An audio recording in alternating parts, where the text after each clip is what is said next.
વડોદરા શહેરના માંજલપુર વિસ્તારમાં રહેતી અને ધોરણ 12માં અભ્યાસ કરતી એક 16 વર્ષીય દીકરીએ તબીબના ભૂલના કારણે જીવ ગુમાવ્યો હોવાના પરિવારજનોએ આક્ષેપ કરતા તબીબ જગતમાં હડકંપ મચી ગયો।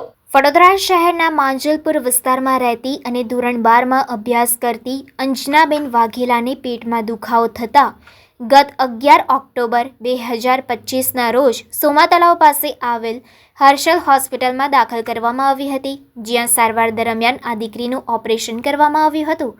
જે બાદ લગભગ 5 દિવસ હોસ્પિટલમાં સારવાર બાદ દીકરીને રજા આપવામાં આવી હતી।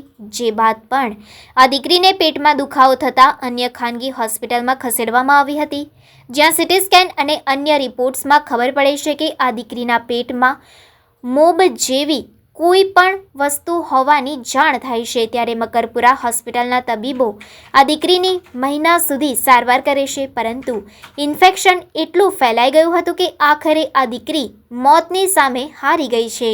પરિવાર દીકરીનો મૃતદેહ પોસ્ટમોર્ટમ અર્થે સયાજી હોસ્પિટલ ખસેડે છે, જ્યાં પરિવારજનો દ્વારા હર્ષલ હોસ્પિટલના તબીબની ભૂલના કારણે આ દીકરીએ જીવ ગુમાવ્યો હોવાના આક્ષેપો કરવામાં આવી રહ્યા છે। સાથે જ આ જવાબદાર તબીબ પર સખતમાં સખત કાર્યવાહી કરવામાં આવે અને દીકરીને ન્યાય મળે તેવી માંગ કરવામાં આવી છે। મારી બેન છે જેનું નામ સંજના છે, એને હોસ્પિટલમાં દાખલ કરી હતી હર્ષલમાં। ગાંઠ થતી એવું કંઈક એમને જાહેર કરેલું, તો ઓપરેશન કર્યા બાદ એમને ડિસ્ચાર્જ આપી દીધો। ડિસ્ચાર્જ આપ્યા બાદ જ્યારે ઘરે લઈ ગયા 3-4 દિવસ પછી પાછું એને પેટમાં પેઇન થયું, તો અમે બીજી હોસ્પિટલમાં ચેક કરાવડાવ્યું મકરપુરા। ડૉક્ટરનું નામ વિજયસિંહ રાજપૂત છે, હર્ષલ હોસ્પિટલનું। ત્યારબાદ એને ડિસ્ચાર્જ આપી દીધો હર્ષલ હોસ્પિટલમાં બાદ ઓપરેશન પેક કરીને બીજા અમે ઘરે લઈ આવ્યા પછી એને પેટમાં પેઇન થતું હતું, તો અમે બીજા હોસ્પિટલમાં ચેક કરાવવા લઈ ગયા। ત્યાં એને સીટી સ્કેનને ખબર પડી તો એમાં કંઈક અંદર ફસાઈ ગયું છે એવું એમને કીધું, અને ઓપરેશન કર્યા બાદ ખબર પડી કે કોટનનું કંઈક કપડું અંદર મિસિંગ રહી ગયું છે, એના લીધે આ એને પેઇન થતું હતું, અને પેઇન થતું એટલે બહુ જ દુખતું, અને એના માટે ઓપરેશન કર્યું મકરપુરા હોસ્પિટલમાં। એમને બધું કપડું ને બધું કાઢી નાખ્યું, પણ એને રિકવરી આવી નહીં, કેમ કે કપડું 7 દિવસ અંદર રહીને અપડાઉન થઈને એને રિકવરી આવી શકી નહીં। એટલા માટે અત્યારે આજે કાલે મારી બેનની ડેથ થઈ છે, અમે પોસ્ટમોર્ટમમાં આવ્યા છે।